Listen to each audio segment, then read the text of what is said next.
If you've watched Pulp Fiction, you probably noticed it doesn't really feel like a story in the traditional sense. It's not structured around a single character or even a clear moral arc. If there's a theme in Vincent's story, it's how our routines can lull us into thinking tomorrow will look the same as today. He never really examines himself. He never stops to ask whether the life he's living is sustainable or whether maybe he's ignoring signs that something has to change. He treats chance as something that happens to other people. And in the end, that casualness costs him everything. Jules is the closest thing this movie has to a character who grows. He starts off as a force of nature, cold, certain, intimidating. He's got the Bible verse, the rehearsed performance, the sense of himself as someone who knows exactly how the world works. But when he and Vincent survive that shooting in the apartment, something breaks through that certainty. You can see in the way he reacts. He isn't just relieved, he's shaken to the core. For him, it's not just a lucky escape. It feels like a message. He calls it divine intervention. He says God spared him for a reason, that it's time to walk away from this life. And what's interesting is how completely he commits to this new story about himself. He doesn't know if he's right. He admits he's just trying to understand what it means to have been spared.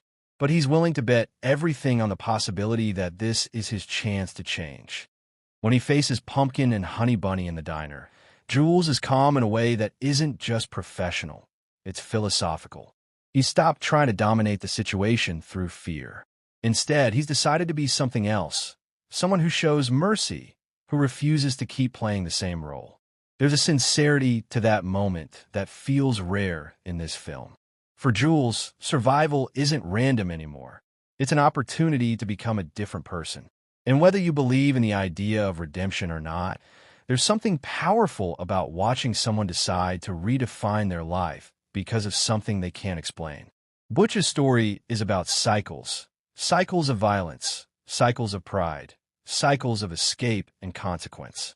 He's a boxer who's supposed to throw a fight for Marcellus Wallace, but he can't bring himself to do it. Whether it's ego or principle or simple stubbornness, he refuses. He wins the fight, kills his opponent by accident, and spends the rest of his time running. But Butch is also the character who gets a strange kind of closure.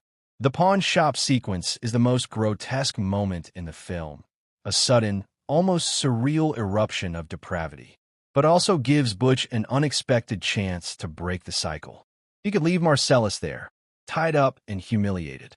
Instead, he goes back. It's not exactly forgiveness, and it's not exactly pity.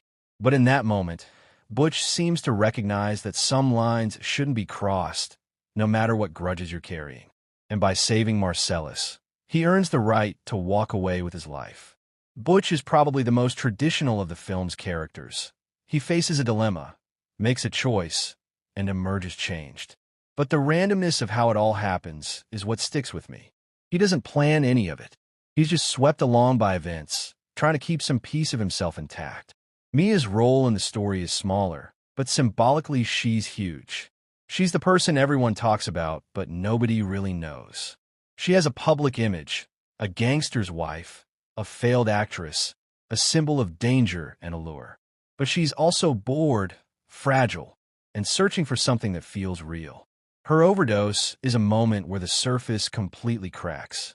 All the posturing and charm vanish, and she becomes a reminder that the lives these characters lead are always one step away from disaster. There's also something telling about how Vincent reacts to her near death. He's terrified, not just because he doesn't want to die for betraying Marcellus, but because the whole experience forces him to confront the fact that he's living without any real safety net. No amount of cool detachment can protect him from the consequences of being careless. Mia survives, but there's no catharsis, no lesson, just the shared understanding that none of this was ever under control in the first place. People love to debate what's in the briefcase. Theories range from Marcellus Wallace's soul to his stash of diamonds. But the brilliance of leaving it unexplained is that it turns the briefcase into a kind of philosophical mirror. Whatever you think it contains says more about you than about the film itself. And maybe that's the point. Humans crave meaning. We want symbols and signs.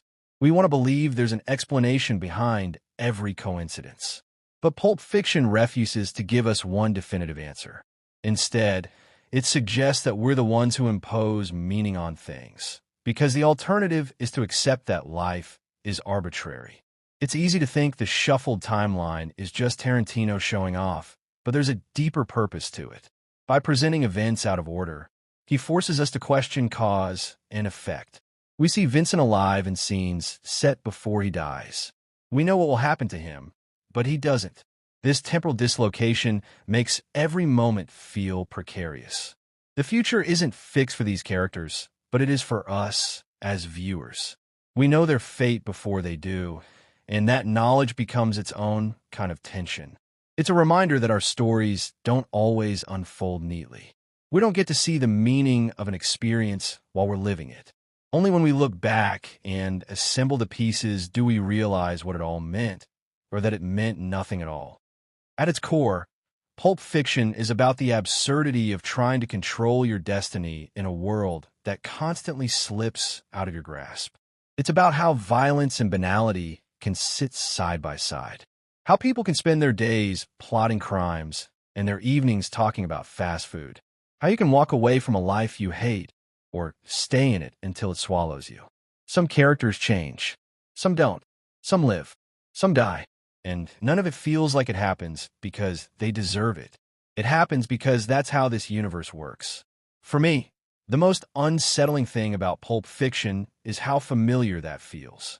We like to pretend we're the authors of our own stories, but more often than not, we're improvising. We're guessing. We're hoping that the small choices we make every day don't eventually add up to something irreversible. And in a way, that's the most honest thing the film has to offer. Not a moral lesson or a grand statement, but an invitation to look closely at how fragile and accidental it all is.